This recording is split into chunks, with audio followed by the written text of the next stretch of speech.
मीटिंगमध्ये जिल्ह्यातील 9 विधानसभाचे पदाधिकारी नियुक्त करण्यात आले। राष्ट्रीय बौद्ध महासभेचे कार्य कशा पद्धतीने चालतं हे सांगण्यात आलं।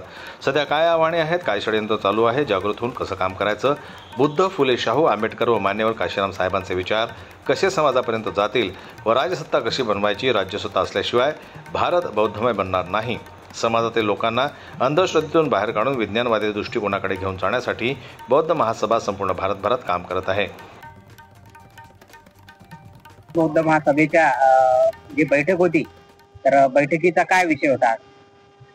ह्या बैठकीचा सर्वप्रथम विषय की जिल्हा कार्यकारिणी तयार करणे आणि नंतर तालुका कार्यकारिणी तयार करणे।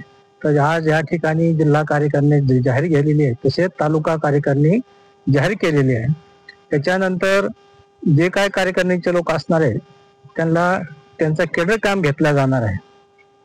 तर आज ह्या ठिकाणी ही जी बैठक होती, शहरातली सर्वप्रथम बैठक झालेली आहे आणि कार्यकारिणी घोषित केलेली आहे। तर राष्ट्रीय बौद्ध महासभेचे कार्य आणखी कोणकोणते आहे?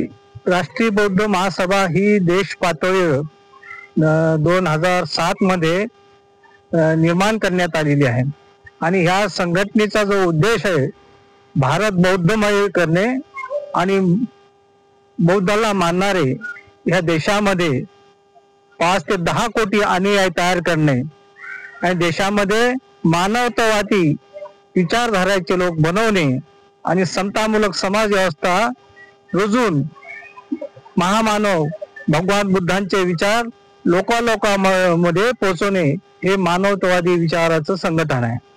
5 सप्टेंबरला राष्ट्रीय बौद्ध महासभेची बैठक आयोजित केली होती। या बैठकीमध्ये संभाजी जिल्ह्याची कार्यकारिणी घोषित करण्यात आली आहे। त्यामध्ये विविध कानाकोपऱ्यातून पदाधिकारी आलेले होते। सर्वांनी या कार्यक्रमाला हजेरी लावली। यातून आम्हाला आता पुढची दिशा ठरवल्या जाईल आणि कार्यक्रमाच्या माध्यमातून प्रबोधन करण्याचं काम करू। तर जिल्हाध्यक्ष म्हणून आता कॅडर कॅम्प झाल्याच्या नंतर ते कार्यकर्ते निर्माण होणार आहेत, ते कोणत्या पद्धतीने काम करतील? म्हणजे गावात जातील का? आम्हाला आता आम्ही कार्यकारिणीच्या माध्यमातून प्रत्येक सदस्य म्हणा की प्रत्येक पदाधिकारी हा घरोघरी जाऊन आपला बौद्ध धर्माचा प्रचार करेल। बहुजन महापुरुषांचे विचार आणि त्यांची अंमलबजावणी उन्नत भारताचे खरे स्वप्न आहे। रूढी परंपरा झुगारून सर्व स्वप्न जीवन जगण्यासाठी राष्ट्रीय बौद्ध महासभा गावोगावी खेडोपाडी जाऊन कशा प्रकारची जागृती करण्याचं काम करते आहे। बहुजन समाजातील सर्व बुद्धिजीवी वर्गाच्या माध्यमातून राष्ट्रीय बौद्ध महासभा निःशुल्क काम करत आहे। मराठवाडा अध्यक्ष राष्ट्रीय बौद्ध महासभा श्री राघोजी पुंडगे यांनी असं प्रतिपादन केलं।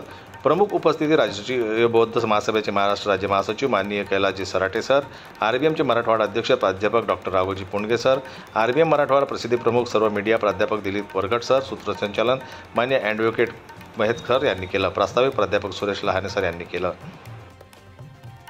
जनमत लाईव्ह न्यूज करता दिलीप वरगट यांची रिपोर्ट, छत्रपती संभाजीनगर।